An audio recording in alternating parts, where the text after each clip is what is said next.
Hi, I'm Maria, and this is the Agile State of Mind. Welcome! Today, we're going to continue exploring the Scrum Master stances, and it's time to look at the magical term coaching.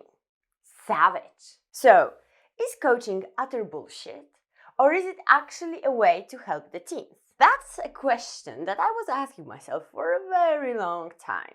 And today, we're gonna try and answer it, and we're gonna talk about Scrum Master as a coach and Scrum Master as a mentor. And I would like to hear from anyone who has never contemplated whether coaching was actually utter bullshit or an actual thing. Anyone? Please leave a comment below. I used to find it really hard to believe it wasn't a second. Like, how am I supposed to help people be better at Agile by coaching them on something they don't know? So today, I will explain why we are not actually coaching the teams in Agile. No coaching, no bullshit, right? Right? And I will clarify what we do instead. Let's see how it goes.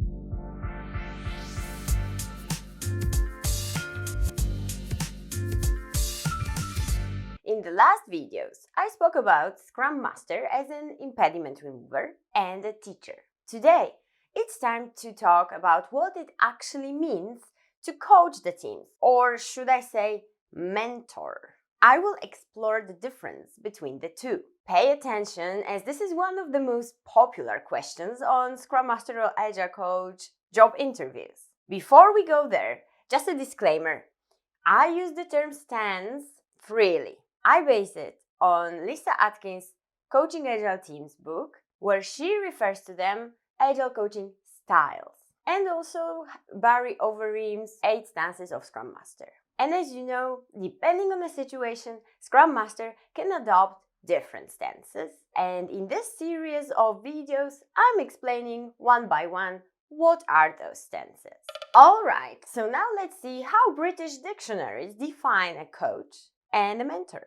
And this way we will get on the same page. An experienced person who advises and helps somebody with less experience over a period of time. And a coach, a person who is employed by somebody to give them advice about how to achieve the things they want in their life at work. And let's also take a look at the Cambridge Dictionary. So the mentor is a person who gives a younger or less experienced person help and advice over a period of time, especially at work or school. And a coach, someone whose job is to provide training for people or to help prepare them for something. That was my attempt at British accent. Okay, so what's the difference? Lisa Atkins, in her book, says, the context of Agile makes you a mentor. The focus on the team performance makes you a coach. Lisa explains that in our Agile world, the word coach, as in Agile Coach, means both coaching and mentoring. And Agile defines us as mentors. First and foremost, we uphold Agile. Second, we coach. What it means is that we use skills and tools from professional coaching to mentor Agile teams. We are not professional coaches, and we don't let the coachee to lead the way because we need to influence them to use Agile well. And not just for the sake of doing Agile, but in the context of the company. We want to help the teams deliver great products using a healthy process. This way they can derive satisfaction from their work, and that's a win-win situation, both for the employees and the company. So let's now summarize the difference between coaching and mentoring. A mentor is somebody who knows more than you do about a certain domain and is guiding you through the learning journey. It's a counselor, a guide, a great teacher, a Yoda. Someone who will advise you on how to make the most of a given domain. A coach doesn't necessarily need to be an expert in a given domain. They are there to help you bring the best of you. No bullshit. Find your own solutions using what you already know. Barry wrote that coaching is helping someone see new perspective and possibilities. What it means is that we specialize in the Agile domain. We provide mentoring to the teams. At least in theory, we know more about Agile, so we can offer help and consultation and even take one step back and teach the teams, knowing at the same time what my colleague at Serious Scrum says, that Scrum or Agile is mastered together. A Scrum Master cannot master Scrum or Agile alone. And let's see the difference of what it means to step into the coach shoes and step into the mentor-teacher shoes. So a team member doesn't see much value in the daily Scrum because she is a designer, and most of the team members, the developers, are getting in too much technical detail during the daily Scrum. So how do we approach the situation when she comes to ask us about it? So depending on what we know that she knows about Agile, and depending on the maturity of the team and so on, this is when we display our soft skills. We could start asking questions. What do you think you could do about it? Or when do you think is the best time to raise this concern? And we can just hope that she will say sprint retrospective. We can do that, and that would be the coaching, and we lead her to find her own solutions. And depending on the situation and our knowledge of the team, we can also start asking different questions. We could inquire about how the daily Scrum is run currently, and then we could offer some advice on how we could see it tweaked so it provides more value to all team members. For example, employ the walk the board technique that I mentioned in this video, as opposed to go person by person and get the status from them. And still, we should advise that she brings it up with the team on the sprint retrospective to work on the solution together. And this is the alternative way of doing things. And of course, at the same time, you could do both. Be both coach and mentor and a teacher if necessary. So my take on it is that if we go into a mentor shoes, we can offer advice, we can guide them. And if we go into the coach shoes, we shouldn't be offering solutions, because effective coaching is guiding without prescribing. So why then we call the role Agile Coach if coaching is just one small part of it? Even Lisa, who wrote the book on coaching Agile teams, hints that it might not be the most adequate term to use, but it's stuck. And in Agile context, we refer to coaching when we describe the relationship we have with the people we work with. And I find it important to underline because I met quite a few Scrum Masters or Agile coaches that were quite lost when it comes to what's expected of them at work. And of course, I was lost too.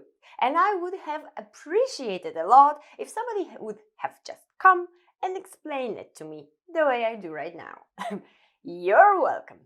Okay, so now let's talk about the ShuHaRi, which we already spoke about in the teacher stance. In this video, I was explaining that when we go into the teacher stance, we are at the shu, at the moment of explaining the rule, follow the rule, don't ask questions. I'm joking. It's really that when we don't know something well, it's best to just learn it. It's like at school, we learn it by heart, and then we are able to question it, break the rule, and create our own rule. Long story short, at the teacher stance, we teach the rules of Agile Scrum to the teams, and they are to follow them. After the team members know the rules, they are able to start breaking them, playing with the system or framework, and they go to the second phase. And this is when the coach in the Scrum Master steps in and helps them see other perspectives and other possibilities. Then afterwards, they will get to the re. They will become the rule. And this is when they will seek a mentor, somebody to guide them and offer advice. And now a little bit again about being firm, being kind, but also being firm. Lisa mentions 3 traits of a great coaching tone. Our tone should be loving, compassionate, and uncompromising. As Agile Coach or Scrum Master, we should be honoring the team and appreciating them for what they know and bring to the team and the company. While at the same time, we ought to be firm and be uncompromising when it comes to doing Agile well. Coaching has nothing to do with stroking their vanity and making them feel good about themselves. Instead, the coach takes the strong stand needed to get to the next level of agility possible for each person, and in so doing, raises the level of agility all around. So, when we are talking about coaching, we are coaching individuals and coaching the whole team at the same time. So we distinguish different coaching moments, and this is also based on what Lisa writes, and I really like how she explains.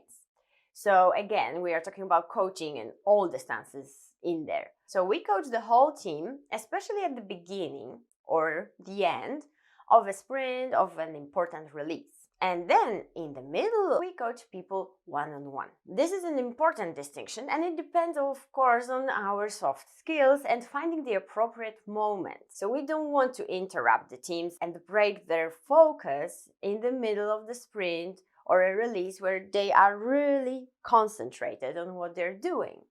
That's why we try to coach the whole team at the beginning or the end. In the meanwhile, we can find some moments where we want to coach specific team members.